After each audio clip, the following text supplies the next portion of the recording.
और अब आपको सीमा हैदर और सचिन मीणा पर इंडिया न्यूज की सुपर इन्वेस्टिगेशन दिखाते हैं। खबर है कि सीमा सचिन की लोकेशन रबुपुरा में ही मिली है। रबुपुरा में सीमा सचिन घर से कुछ दूरी पर मौजूद है, इस तरह से खबर सूत्रों के हवाले से मिल रही है। जानकारी ये भी है कि सीमा की शायद तबीयत खराब है। पिछले दिनों भी सीमा की तबीयत खराब थी, जब ग्लूकोज वगैरह चढ़ रहा था सीमा को, तो तस्वीरें भी हमने आपको दिखाई थी। लेकिन इस वक्त ये जानकारी मिल रही है कि अभी भी सीमा की तबीयत खराब है, उन्हें बुखार, हल्का बुखार है। इसके अलावा मीडिया और भीड़ की वजह से सीमा को और सचिन को, जो उनका रबुपुरा वाला घर है, वहां से कहीं अलग रखा गया है, इस तरह की जानकारी भी मिल रही है। और खबर यह है कि देर रात तक शायद सीमा और सचिन वापस रबुपुरा में जो उनका घर है उसमें पहुंच जाएंगे। 24 जुलाई से सीमा सचिन घर पर नहीं दिखे, घर के बाहर वो लोग नहीं निकले हैं।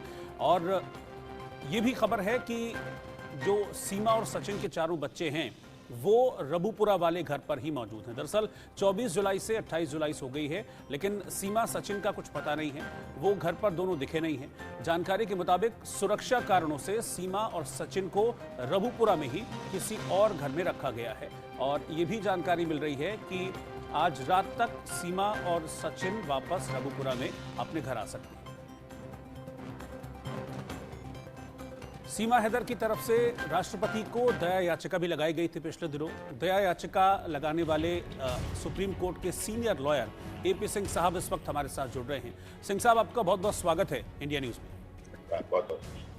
सर, मैं सबसे पहले तो यही जानना चाहूंगा कि जो आपने पिछले दिनों दया याचिका लगाई थी सीमा हैदर की तरफ से, उसका अब आगे क्या प्रोसेस है, किस तरीके से वो आगे बढ़ेगी? आपकी तरफ से उसको प्रोसीड किया गया है, लेकिन आगे का प्रोसेस क्या होता है?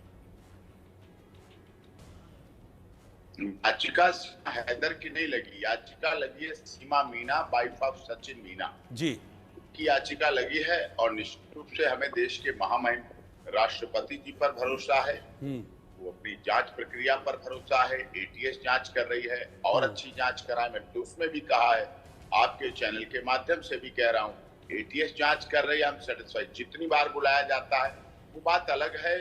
आज और कल 2 दिनों से सचिन को भी बहुत हाई फीवर था, सीमा को भी बहुत हाई फीवर था, और इवन यहाँ तक कितना बुखार था कि कपड़े की जो भिगो के पट्टियां रखते हैं वो रखनी पड़ी। उसका इलाज हो रहा है। हो जाती बीमारी तो किसी को भी हो जाती है। कुछ मौसम भी बदल रहा, कुछ व्यवस्थाएं भी ठीक नहीं है, कुछ सब चीजें हैं, तो उसका इलाज हो रहा है, स्वस्थ हो रही है। और कार्रवाई जो भी है एटीएस ने जब जब बुलाया तब तब गई, आगे भी जब जब बुलाएंगे तब तब जाएंगे। जो पूछताछ करनी वो पूरी पूछताछ में भाग ले रहे हैं। और मैं तो आपके चैनल के माध्यम से कह रहा हूँ जी, इसके अलावा भी जांच करानी, आईबी से जांच करा लो, एनआईए से जांच करा लो, रॉ से जांच करा लो, जो भी जांच करानी, गृह मंत्रालय से जांच करा लो, रक्षा मंत्रालय से जांच करा लो। Honourable high court, supreme court के रिटायर 1 नहीं 2 नहीं 3 जस्टिस से निगरानी में जांच करा लो, पूरी जांच करा लो, कोई आपत्ति नहीं। अब व्यक्तिगत जो उसकी जांच की बात है, सीमा की, सीमा वाइफ ऑफ सचिन मीणा की, आप हिंदी बोलती है अच्छी, कहते हैं साड़ी पहनती है अच्छी, ऐसे कैसे बोल लेती है, आप उसका लाई डिटेक्टर टेस्ट कराओ। इन बातों के चक्कर मत पड़ो, कौन क्या बोलता है। लाई डिटेक्टर कराओ, ब्रेन मैपिंग कराओ, नार्को टेस्ट कराओ, पॉलीग्राफ टेस्ट कराओ। अकेले हमारे यहाँ सीएफएसएल में एक डायरेक्टर बोलते हैं, आप एक डायरेक्टर के सामने मत कराओ। आप चंडीगढ़ के डायरेक्टर सीएफएसएल बुलाओ, पुणे के डायरेक्टर को बुलाओ, लखनऊ के डायरेक्टर को बुलाओ, कलकत्ता के डायरेक्टर को बुलाओ, चेन्नई के डायरेक्टर को बुलाओ, हैदराबाद के डायरेक्टर को बुलाओ।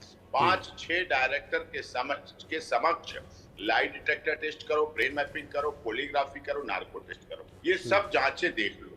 उसके बाद ईमानदारी से, हम सरकार पे भरोसा है, हमें सिस्टम पर भरोसा है। उसके बाद उसका एज की बात करते हो, एज कम ज्यादा, सर्टिफिकेट गलत, क्या लिखा क्या, आप उसका एजुकेशन टेस्ट कराओ, उम्र भी आ जाएगी। बच्चों की बात आप लोग करते हैं, उसके बच्चे नहीं हैं, उसके बच्चे कैसे हो सकते हैं, ऐसे कैसे बच्चे हो सकते हैं, ऐसे कैसे एक महिला 4 बच्चे पैदा करती है, बड़े सवाल करते हैं। तो आप उसके बच्चों का भी डीएनए टेस्ट कराओ, सब कुछ जांच करा लो। जब कुछ सही आ जाए तब उसे अपना लो, अपना बना लो। फिर मानवाधिकारों की बात करो, फिर उसके संरक्षण की बात करो, फिर बेटी बचाओ की बात करो, फिर सर्वे भवन्तु सुखिनः सर्वे सन्तु निरामया की बात करो, फिर सबका साथ, सबका विकास, सबका विश्वास, सबके साथ न्याय की बात करो, फिर one earth one family one future की बात करो, और उसको खतरा है, सबको पता है। पाकिस्तान में वो डिपोर्ट करके कभी जिंदा नहीं बचेगी, कभी बच्चे नहीं बचेंगे। ये मानवाधिकार की बात है। आप यहाँ इन्वेस्टिगेशन कराइए, फाउंडेशन लगाए। जैसे ऑनरेबल कोर्ट ने एफआईआर के बाद पुलिस कस्टडी हुई, जुडिशियल कस्टडी हुई और जेल के बाद बेल हुई। बेल में कंडीशन लगाई कि बाहर नहीं जाएगी, वहां नहीं जाएगी, ये नहीं कर, जो भी कंडीशन ऑनरेबल कोर्ट की, मुझे शर्म आते हैं, हम उनका पालन कर रहे हैं। हमने उसे इसीलिए देश के मामले में राष्ट्रपति जी क्या नहीं बोला। आरोप लग जाता, लोग कह देते रैकी हो गई, 15 अगस्त से पहले रैकी कर ली, इंडिया गेट से गाड़ी निकली, रेल भवन के सामने से गाड़ी निकली, तब राष्ट्रपति भवन पहुंची। मैंने नहीं बुलाया, मैंने सारे कागज दिखवाए, पढ़वाए, उसे पता किया, बात की पूरी जानकारी लेके और उसकी पिटीशन देश के मामले में राष्ट्रपति जी को लगाई है। आर्टिकल 72 सेक्शन 1 सबसेक्शन 2 है। वो हमारी आगे प्रोसीडिंग एटीएस जांच कर रही है और जांचें जो करनी कर लो जांच। लेकिन बस मेरा यही कहना है, विनम्र निवेदन है, जब सारी जांच हो जाए और प्यार में अंधी पाई जाए, प्यार में जुनून पाई जाए, प्यार के प्रति समर्पित पाई जाए, प्यार के प्रति दीवानी पाई जाए, लैला मजनू, शीरी फरियाद, हीर रांझा जैसी पाई जाए, तो उसे अपना लो, शरण दे दो। बुद्धम शरणम गच्छामि, ऐसा उसके साथ भी करो। यथा धर्मस्ततो जय, ये उसके साथ भी करो। आपका बड़ा दिल है, देश की सुरक्षा व्यवस्था, शासन प्रशासन का बड़ा दिल है। 1970 में बांग्लादेश से कितने लोग आए देश में, यहीं आए, रह रहे हैं। रोहिंग्या कितनी मात्रा में अब भी आ रहे हैं, रहते हैं। लॉ एंड ऑर्डर के लिए भी खतरा है, सीमा लॉ एंड ऑर्डर के लिए नहीं खतरा है, बिल्कुल नहीं खतरा है। खतरा की पहले जांच कर लो, खतरा हो तो जांच कर लो। वो रहे दलाई लामा साहब तिब्बत से आए, बड़े शांति गुरु हैं, शांति के उपदेशक हैं, बहुत अच्छी बात है। तिब्बती समाज के नायक है तिब्बत से भारत में आए, उनके साथ कई तिब्बती आए, पूरा मजनू का टीला भरा पड़ा है, आप देख रहे हैं। हिमाचल प्रदेश एक जनपद है धर्मशाला, पूरा उनकी रियासत विरासत स्टेट जो समझिए वहां बनाई रह रहे। तो साहब इतने जब आ गए, आपने इतने स्वीकार कर लिए, अब बड़े बड़े, ये बात हुई। अब मैं खिलाड़ियों की बात करूं, बड़े बड़े खिलाड़ी, अभिनेता, राजनेता, व्यापारी आए। अदनान सामी को आप एपी सिंह साहब, हाँ, आप अब जो बात कर रहे हैं, ठीक है, एक मानवीय एंगल से इसको सोचा जाए तो लगता है कि हाँ भाई, जैसा कि आप बता भी रहे हैं कि अगर वापस चली गई सीमा तो हो सकता है कि जान पर बनाए, क्योंकि जो पाकिस्तान का कानून है वो शायद वो भी इसी ओर को इशारा करता है। लेकिन जो लीगल प्रोसीडिंग्स हैं इंडिया में, आपने अभी आर्टिकल 72 का जिक्र किया, क्या उसके तहत ये पॉसिबल है कि सीमा को भारत की नागरिकता मिल जाए? हमने उसमें वो सारे आंकड़े दिए। हाँ, आप बहुत वरिष्ठ पत्रकार हैं, ग्राउंड जीरो पर रिपोर्टिंग करती हैं, लीगल के अच्छे जानकार हैं। मैंने वो सारे आंकड़े जो 75 साल में लॉन्ग वीजा मिलके, जिनको लॉन्ग वीजा मिला, लॉन्ग वीजा के बाद उसे नागरिकता मिली है, तो ऐसे हमारे देश में हजारों लोग जो पाकिस्तान के, अगर आप मुस्लिम धर्म की, इस्लाम धर्म की बात करें तो इस्लाम धर्म के मानने वाले हजारों लोग हैं जो पाकिस्तानी हैं, अमेरिका, अफगानिस्तानी थे, बांग्लादेशी थे, श्रीलंका के थे। मैंने गृह मंत्रालय, जो हमारा माननीय गृह मंत्रालय है, बहुत सशक्त है, उसके रिपोर्ट निकलवा के वो रिपोर्ट लगवाई है, जिसमें हजारों लोगों को समय समय पर हमने जनपद लिखे, हमने प्रदेश लिखे कि वहां वहां से नागरिकता मिली है उन्हें। तो जब उनको नागरिकता मिल गई, इस्लाम धर्म के मानने वालों को नागरिकता मिल गई, ये तो इस्लाम छोड़ के, धर्म को छोड़ के हिंदू धर्म स्वीकार करके आई है, हिंदू बन के आई है। मुझे एक चीज बताइए, दो बातें हैं, आप नागरिकता मांग रहे हैं या शरण मांग रहे हैं सीमा के लिए? लॉन्ग टर्म वीजा के बाद नागरिकता की सारी कंडीशन पूरी होने के बाद, जांच होने के बाद, लंबे समय के बाद, जैसे और लोगों को नागरिकता मिली है, वैसे सीमा को नागरिकता मिली। मैरिज रजिस्ट्रेशन हमने दिया, डीएम, क्या यही तो हुआ? अच्छा, शादी कहां पर हुई? जो मैरिज रजिस्ट्रेशन आपने बताया, ये शादी कहां पर हुई है?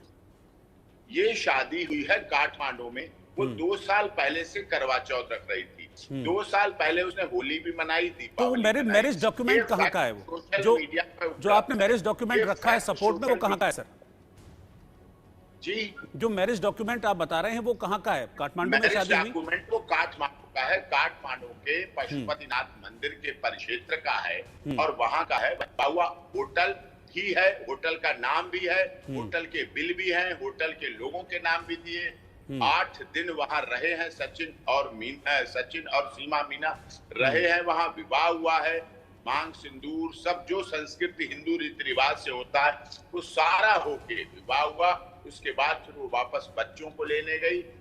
जाते समय भी वैलिड वीजा पासपोर्ट था और पाकिस्तान की डायरेक्ट फ्लाइट काठमांडू नहीं आती है, इसलिए पाकिस्तान से दुबई वैलिड पासपोर्ट वीजा के द्वारा आई, दुबई से वैलिड पासपोर्ट वीजा के द्वारा काठमांडू आई। और काठमांडू से क्योंकि हिंदू धर्म ग्रहण कर चुकी थी, सनातन धर्म ग्रहण कर चुकी थी, भारत की बहू बन चुकी थी, बच्चों का नाम भी परिवर्तन कर लिया और अपना पिछला इतिहास, record, ID proof, passport, visa, टूटा फोन, नया फोन, बना फोन, रसीद, पोलियो वैक्सीनेशन। अब थोड़ा सा सर टेक्निकल चीज मैं आपसे ये समझना चाहूंगा जी, थोड़ा सा टेक्निकल चीज मैं आपसे ये समझना चाहूंगा कि जैसे कि सीमा विदाउट पेपर्स आई है, ये बात तो बिल्कुल फैक्ट है, तो क्या विदाउट पेपर्स आना इस पूरे मसले को किसी तरीके से इसको नेगेटिव टच देगा, या फिर जो शादी आप बता रहे हैं काठमांडू में हुई है, पशुपतिनाथ मंदिर में हुई है, क्या वो सर्टिफिकेट मान्य होगा? यहाँ पर मुझे नहीं जानकारी इसलिए पूछ रहा हूं मैं, कोई कमेंट नहीं है, सिर्फ पूछ रहा हूं। मैं आपको क्लियर कर दूं, Hindu marriage act section 4 section 9 Hindu marriage act section 9 कहती है सनातन पद्धति से, सनातन संस्कृति से, सनातन विधान से, अग्नि के समक्ष, सूर्य के समक्ष, चांद के समक्ष, जल के समक्ष, पृथ्वी के समक्ष और प्राकृतिक चीज जैसे दूब है, घास है, पेड़ है, वृक्ष है, उसके समक्ष उनमें इष्ट देव भगवान की उपस्थिति मानकर, इष्ट देव भगवान को मानकर दोनों महिला और पुरुष एक दूसरे को जब पत्नी रूप में अंगीकृत करते हैं और अग्नि के समक्ष फेरे लेते हैं और अग्नि स्वीकृत करते हैं तो वो विवाह वैलिड है। और हिंदू मैरिज एक्ट उसको डायरेक्ट पत्नी के रूप में कहती है। वो विवाह चाहे नेपाल में हुआ हो, भारत में हुआ हो, देश से फर्क नहीं पड़ता, विवाह एक बार होता है, कहीं भी हुआ हो, लेकिन वो विवाह वैलिड है। और विवाह वैलिड है तो पहली बात भारत की पत्नी तो हो गई, नागरिक की बात आती है। भारत की पत्नी हो गई, हिंदू धर्म ग्रहण कर लिया, ठीक है, उसके बाद उसके मैरिज रजिस्ट्रेशन लीगली सनातन, देखिए मैरिज रजिस्ट्रेशन अब शुरू हुई। आप बहुत बड़े पत्रकार, बड़ा लॉजिकल क्वेश्चन जो आपने किया है वो देश जानना चाहता है, पूरी दुनिया जानना चाहती होगा क्या, वो आप एक बौद्धिक चर्चा है, एकेडमिक चर्चा है। जब हमारे देश में रजिस्ट्रेशन तो अब शुरू हुए थोड़े दिन से, आप भी जानते हैं, लीगलिटी आई या बाहर जाने की बातें आई, तब से रजिस्ट्रेशन शुरू है। हमारी सनातन पद्धति क्या होती, कोरोना काल में आप देखिए, कोरोना काल में 5 लोगों के बीच भी विवाह हुए, लोगों के हुए, और उस तरह से उस विवाह की मान्यता है, हिंदू रीति रिवाज से मान्यता है। रजिस्ट्रेशन के लिए ही हमने मैरिज रजिस्ट्रेशन के लिए डीएम बुलंदशहर साहब के यहाँ एप्लीकेशन दी, उसी के दौरान जांच हुई, जांच के दौरान मीडिया ट्रायल शुरू हो गया, मीडिया ट्रायल के दौरान एफआईआर रजिस्टर्ड हुई, एफआईआर रजिस्टर्ड के बाद इन्वेस्टिगेशन शुरू हुई, पीसी रिमांड हुआ, जुडिशियल कस्टडी हुई और उसके बाद अनरेबल कोर्ट के सामने, अनरेबल कोर्ट के द्वारा। अब आपने बुलंदशहर का जिक्र किया सर, बुलंदशहर का जिक्र किया, तो बुलंदशहर से ही 2 लोग अभी पकड़े गए हैं, पुलिस ने अरेस्ट किया है। ये इसलिए पकड़े गए हैं कि फॉर्ज डॉक्यूमेंट्स बनवाने की कोशिश की जा रही थी सीमा के, इसीलिए इनको अरेस्ट किया गया है, फर्जी आधार कार्ड बनवाया। ये आपके केस को इफेक्ट करेगा? ये कोई सब आरोप भी गलत है, प्रत्यारोप भी गलत है, कौन क्या किसकी वजह से, इसका ना कोई डॉक्यूमेंट, जो इसके डॉक्यूमेंट है वही डॉक्यूमेंट है, वो सब चीज सामने आ जाएगी, कौन क्या कैसे किया उसमें। बस मेरा रिक्वेस्ट यही है, प्यार में अंधी महिला है, प्यार किया है अंधा। मैं इसे अप्रिशिएट नहीं करता, पबजी के प्यार को, सोशल मीडिया के प्यार को मैं डिफर रखता हूँ, लेकिन अब हो गया है, ऐसे देश से आई है साहब कि हम वापस भेज दें तो मौत है, फिर हमारे ह्यूमन राइट्स का क्या होगा, फिर हमारे बेटी बचाओ बेटी पढ़ाओ का क्या होगा, फिर हम कैसे हम देश में दुनिया में कहेंगे हम ह्यूमन राइट्स के वायलेशन को रोकते हैं, हम कैसे कहेंगे हम महात्मा गांधी के देश में हिंसा के खिलाफ अहिंसावादी हम बात करते हैं, वो मारी जाएगी। तो ऐसे देश से आई है, उसका जीवन बचे, संरक्षण बचे, आप जो कंडीशन लगाइए, आप कहिए रोज थाने जाओ, रोज पता करो, रोज हाजिरी लगाओ, रोज जांच में भाग लो, जो करना है आप कर लो, आप उसके घर कैमरे लगवा दो, हर घर में हर जगह कैमरे में रहे, उन कैमरों को थाने से जोड़ दो। ठीक है, जो लीगल प्रोसीडिंग्स होंगी एपी सिंह साहब वो तो होगी। मुझे सिर्फ एक सवाल का, एक आखिरी सवाल का जवाब और दे दीजिए कि अभी सीमा और सचिन कहां पर हैं, क्योंकि पिछले 3-4 दिनों से कुछ खोज खबर नहीं थी। हालांकि आपने बताया कि तबीयत ठीक नहीं है सीमा की, लेकिन अपने रबूपुरा वाले घर पे ही हैं या कहीं और हैं? एटीएस ने पूछताछ कर रही है, हम घड़ी मिनट की देखते हैं कब एटीएस पूछताछ करती है, करने दीजिए, दोनों से पूछताछ करती, दोनों को करने दीजिए, हमें पूरा अधिकार, हमें पूरा विश्वास है कि एटीएस ह्यूमन राइट्स का वायलेशन नहीं करेगी। अगर टेम्परेचर था उसका बहुत अधिक, अगर बुखार था तो उन्होंने आराम भी दी, उन्होंने डॉक्टर भी भेजा, उन्होंने दवा भी दिलाई, उन्होंने डेक्सट्रोज भी चलाया, उन्होंने बीमार का इलाज भी किया। मानव है, इंसान है, मानवता हमारा सबसे बड़ा धर्म है। हिंदू, मुस्लिम, सिख, ईसाई, जैन, पारसी बहुत छोटी बात है। मानवता से बड़ा कोई धर्म नहीं है दुनिया में। चाहे गुरु गोविंद सिंह जी रहे हो, चाहे ईसा मसीह रहे हो, चाहे पीर पैगंबर रहे हो, चाहे भगवान राम रहे हो, चाहे कोई दुनिया में रहा हो, देवता देवी, मानवता को सबने श्रेय माना है, मानवता को श्रेष्ठ माना है। बहुत बहुत शुक्रिया एपी सिंह साहब आप समय देने के लिए और डिटेल में ये सारी चीजें, क्योंकि बहुत सारी चीजें मुझे भी क्लियर नहीं थी, मुझे भी क्लियरिटी देने के लिए इस चीज पर बहुत बहुत शुक्रिया आपका हमारे साथ जुड़ने के लिए। इस बीच सीमा और सचिन पर इंडिया न्यूज की सुपर इन्वेस्टिगेशन जो चल रही है उसमें पता चला है कि सीमा हैदर, जिसे सीमा मीना भी कह रहे थे एपी सिंह साहब, वो सोशल मीडिया पर एक्टिव है। सीमा इंस्टाग्राम पर लगातार अपने जो स्टेटस है उनको अपडेट कर रही है। ज्यादातर स्टेटस में प्यार की यादों को, यानी कि सचिन के साथ जो अपने पिछले दिनों की प्यार की यादें हैं उनको सीमा शेयर कर रही है। और तकरीबन 5-5.5 घंटे पहले सीमा हैदर ने अपना आखिरी स्टेटस लगाया है। सीमा हैदर के इंस्टाग्राम स्टेटस में जिस तरह के गाने यूज किए जा रहे हैं, जिनका इस्तेमाल किया जा रहा है, वो ये दरअसल दर्शा रहे हैं कि सीमा के मन में डर भी है और सचिन को खोने का दर्द भी है। सीधा न्यूज रूम चल रहा हूं, आशीष दीक्षित मेरे सहयोगी इस वक्त न्यूज रूम से मेरे साथ लाइव जुड़ रहे हैं। आशीष, आप लगातार इस इन्वेस्टिगेशन को आगे बढ़ा रहे हैं और बहुत सारी चीजें आपने बाकी न्यूज चैनल से पहले उसको ब्रेक भी किया है और आज भी आप ही इसको लेकर आए हैं कि सीमा बीमार तो है, जैसा कि अभी आपने बताया, जैसे अभी एपी सिंह साहब ने बताया, लेकिन इसके बावजूद भी सोशल मीडिया पर वो लगातार एक्टिव है। इस चीज को लेकर एपी सिंह भी क्लियर नहीं थे कि अभी एग्जैक्टली वो कहां है, लेकिन आपके पास क्या इंफॉर्मेशन है? स्टेटस अपडेट हो रहे हैं, उसमें क्या दिखाने की कोशिश हो रही है? रोहित, जिस तरीके से हम ये खबर दिखा रहे हैं, मैं आपको बहुत जल्दी से बता देता हूं कि सीमा, ये दावा किया जा रहा है कि सीमा रबुपुरा में ही मौजूद है और सीमा हैदर वही उसी गांव में एक दूसरे घर में है, ताकि भीड़ भाड़ और जो मीडिया का जमावड़ा है वहां से हटाया जा सके। और जब वो घर पर है और सचिन भी उसके साथ है, शुरू में 2 दिन तो उससे पूछताछ हुई, लेकिन उसके बाद वो एटीएस ने उसको छोड़ा, लेकिन उसके घर पर नहीं छोड़ा। घर पर बच्चे हैं और सचिन, दावा किया जा रहा है कि सचिन और सीमा वही रबुपुरा में एक दूसरे मकान में है और एक इंस्टाग्राम प्रोफाइल उनका है। ये जो इंस्टाग्राम प्रोफाइल है, साथी मीना नाम से उनका जो इंस्टाग्राम प्रोफाइल है, जो उन्होंने सोशल इंस्टाग्राम पे बनाया हुआ है, इसमें वो लगातार स्टेटस अपडेट कर रही हैं। स्टेटस में इन्होंने 12 घंटे पहले एक स्टेटस, 19 घंटे पहले एक स्टेटस लगाया है, जिसमें सचिन के साथ उनकी कुछ फोटोग्राफ्स हैं, वीडियो हैं, यादें हैं। इसके अलावा लगातार वो अपडेट कर रही हैं, ये सारे वीडियोस वो लगा रही हैं जिनमें वो भावुक हो रही हैं और सचिन के साथ को याद कर रही हैं। 4 मई की स्टेटस है, 4 मई यानी कि 10 मई को यहाँ आई, जब वो कराची में थी, वो मांग भरकर मंगलसूत्र डालकर उनके लिए उन्होंने इंस्टाग्राम रील बनाई, वो वीडियो शेयर कर रही हैं। इससे पहले 24 अप्रैल की बात करें, तब भी वो कराची में थी, वो स्टेटस जो उन्होंने बनाया, जो रील बनाई, वो शेयर कर रहे हैं लगातार। तो ये क्या कहता है? क्या सीमा अगर एटीएस की निगरानी में है, एटीएस उनसे पूछताछ कर रही है, 5 दिन की बात हो गई, 24 जुलाई से आज 28 जुलाई हो गई, लेकिन सीमा और सचिन दिखाई नहीं दिए हैं। लेकिन अगर एटीएस उनसे पूछताछ कर रही होती तो उनके हाथ में मोबाइल नहीं होता, अब उनके हाथ में मोबाइल है, ये उनका ओरिजिनल प्रोफाइल है, यानी कि उनको एटीएस ने छोड़ दिया है और रबुपुरा में ही एक दूसरे गांव में, दूसरे मकान में उनको शिफ्ट कर दिया गया है, ताकि मीडिया और भीड़ भड़के से वो दूर रहें। निगरानी की जा रही है, शादी वर्दी में उनके घर के आसपास भी पुलिस वाले लगे हुए हैं, उनको भी वहां कवर किया जा रहा है, ताकि जो किसी भी जो खतरे से उनको बचाया जा सके, और जांच जारी है जैसा आप देख रहे हैं। इस बीच ये जो स्टेटस है बहुत भावनात्मक स्टेटस है और उनको लग रहा है कि कहीं ना कहीं अगर साथ छूट गया और उनको पाकिस्तान जाना पड़ा, उनको हर चीज का मलाल है कि कहीं उनको जेल जाना पड़े, उनको कहीं पाकिस्तान न भेजा, डिपोर्ट किया जा सके। तो ये सारी चीज वो भावना में आकर अपने पुराने वीडियोस को शेयर कर रही हैं, स्टेटस पर लगा रही हैं। और इंडिया न्यूज़ की पड़ताल में ये सामने आया है कि वो रबुपुरा में ही एक अन्य मकान पर उनको रखा गया है।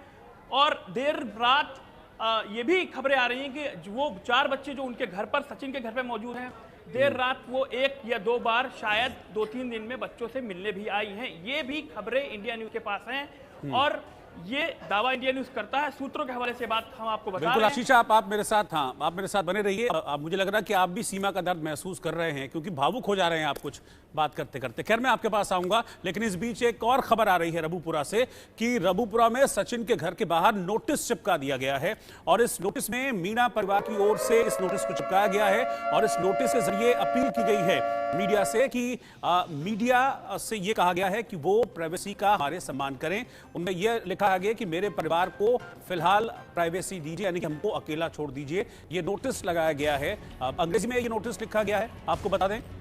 और जो रबुपुरा में घर है सीमा का या सचिन का, उस घर के बाहर इस नोटिस को लगाया गया है। पिछले 3-4 दिनों से हमने देखा है कि बहुत ज़्यादा चर्चाओं में सीमा हैदर नहीं है।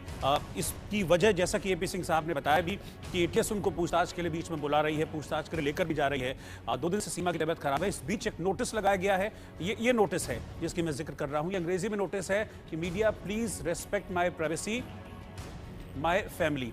ये एक नोटिस लगाया गया है रबुपुरा में सचिन के घर के बाहर।